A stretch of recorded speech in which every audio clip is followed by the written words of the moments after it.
Ngayong maagang nakarating, narinig ninyo ang pastoral letter na ipinalabas ng ating mga kaobispuhan sa ating paggunita sa ika-36 na anibersaryo ng EDSA People Power Revolution. Ito'y tungkol sa katotohanan at base sa mga salita ng ating Panginoon, ang katotohanan ang siyang magpapalaya sa atin.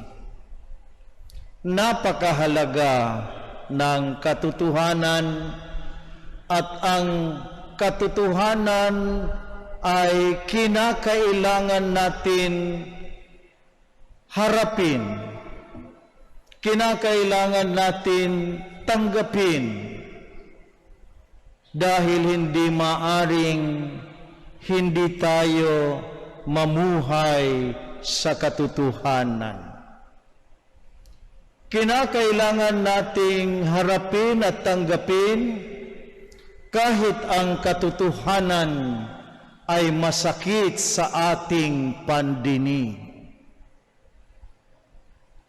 Pagka ang katotohanan ay masakit sa ating pandinig, dahil tayo ang nasasangkot sa katotohanan, ang tendency natin is ignore yung katotohanan.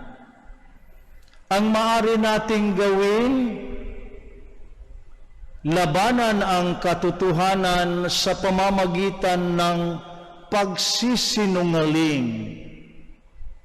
Subalit, kahit i-ignore natin, kahit gumamit tayo ng kaparaanan ng pagsisinungaling, mananaig pa rin ang katotohanan, dahil ang katotohanan ay may paraan para ito'y malaman, hindi lamang ng kinauukulan, kundi ng ibang tao.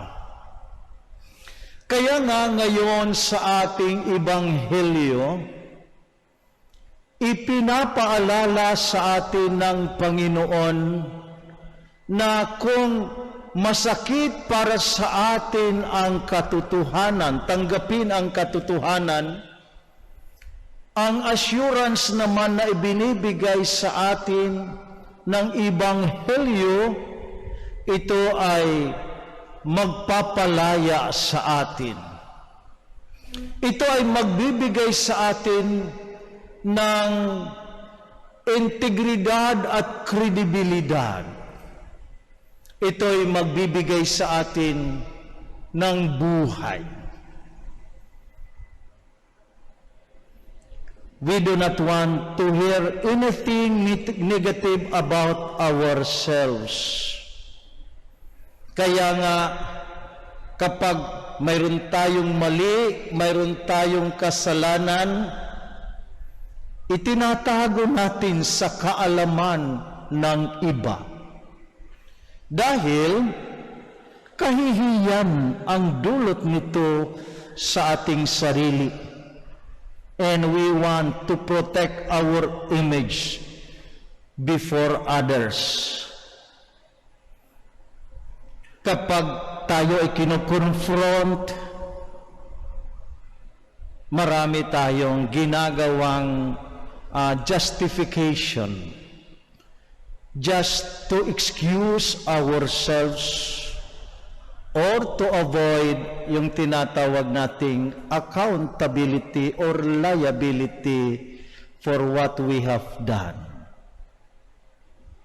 Ang isang pamamaraan, instead of admitting our guilt, owning our faults, nagka-counter-attack tayo, no? Pinupuna natin ang pagkakamali, ang pagkakasala ng iba. At doon tayo mabilis, doon tayo magaling. Dahil doon sa tingin natin, mapapatahimik natin ang mga taong pumupuna sa ating mga pagkakamali. And we are rash in judging others. Subalit ngayon sa ating ebanghelyo, ang panawagan sa atin ng Panginoon, sa halip na pumuna sa pagkakamali ng iba, hinihikayat tayo ng tumingin sa ating sarili. Dahil ang pagsusuri natin sa ating sarili kung tayo ay may nakitang pagkakamali, ito ang hakbang tungo sa kalayaan mula sa ating pagkakamali. The beginning of our freedom from our past. Lahat naman tayo may mga pagkakamali. Lahat naman tayo may mga nakaraan.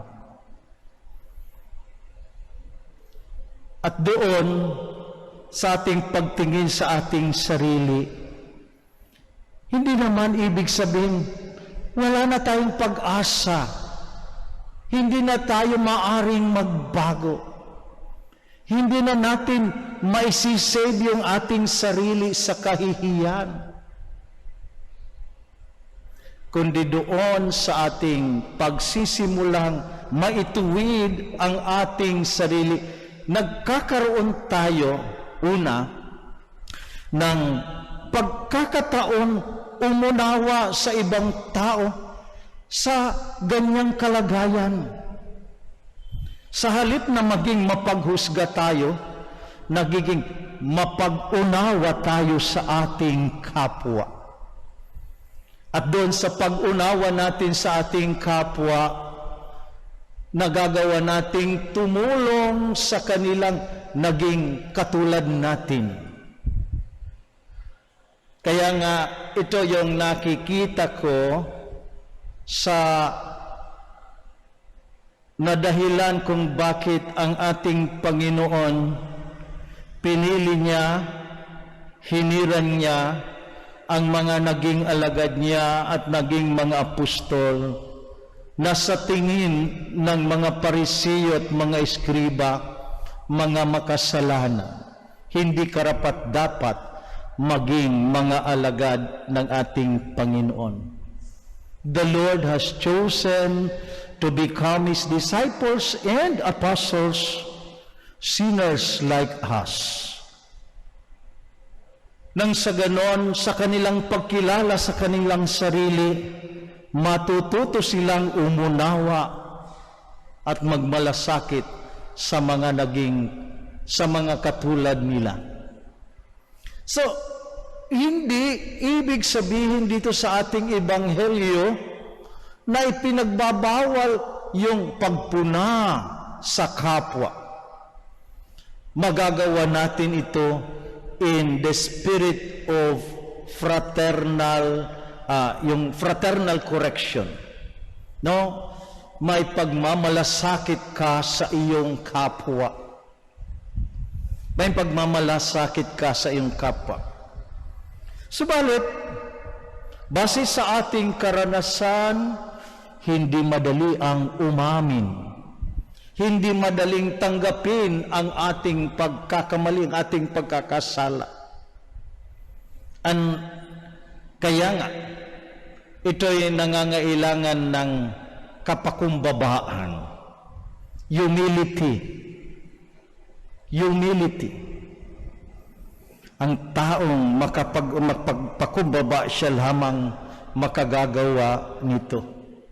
Katulad ng lalaki doon sa istorya ni Jesus na pumasok sa templo at nagdasal.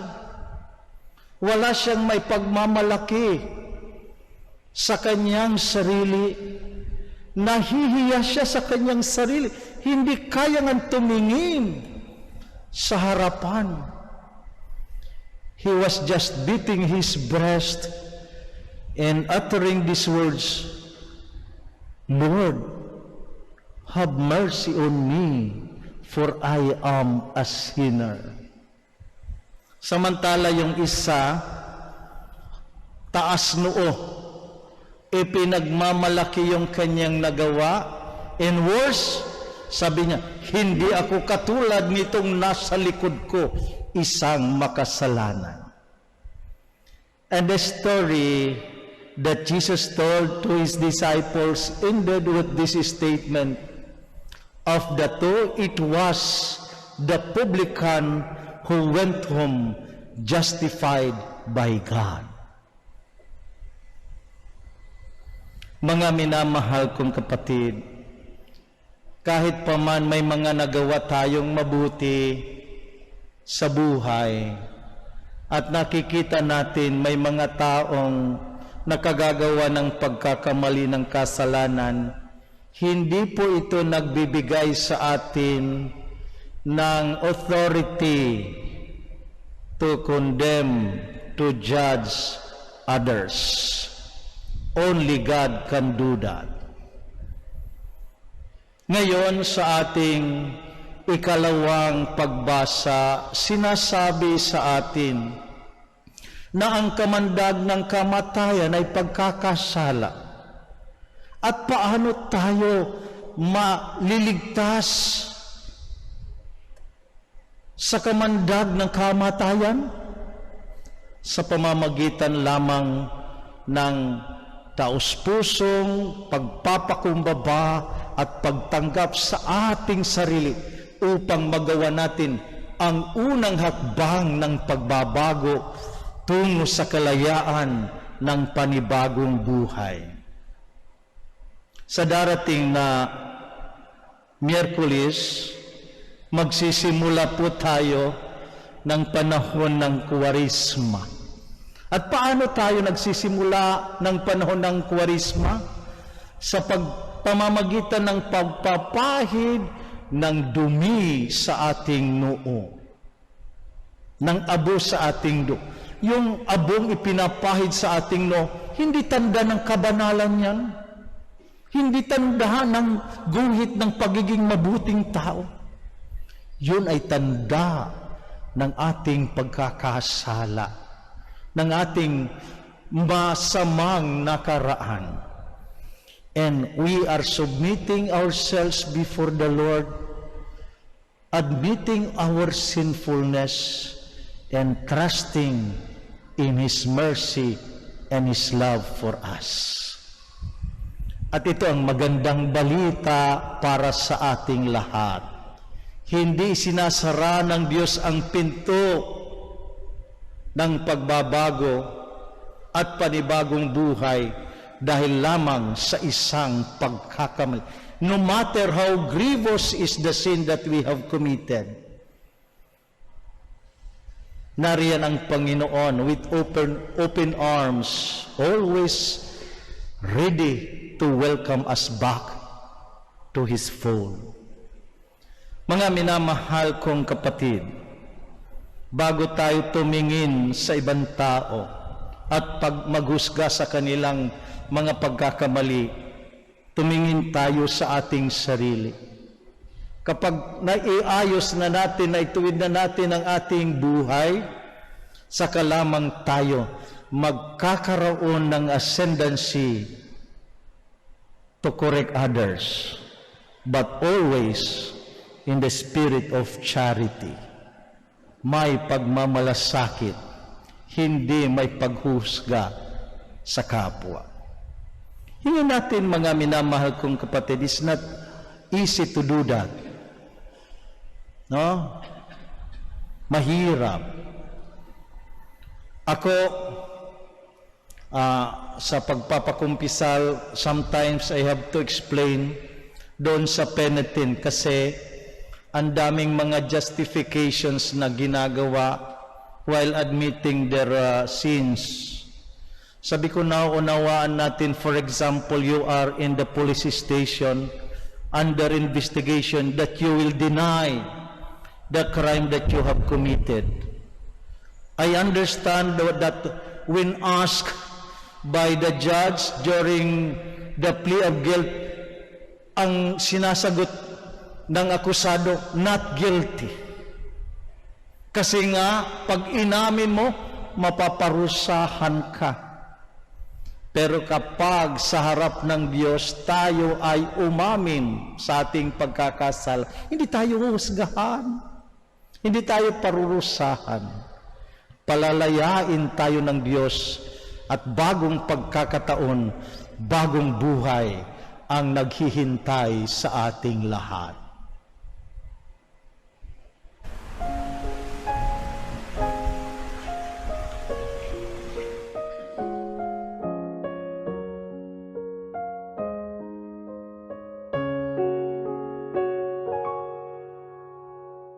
May this building which we dedicate to your name be a house of salvation and grace, where Christians gather in fellowship, may worship you in spirit and truth, and grow together in love, in real love, through Christ our Lord.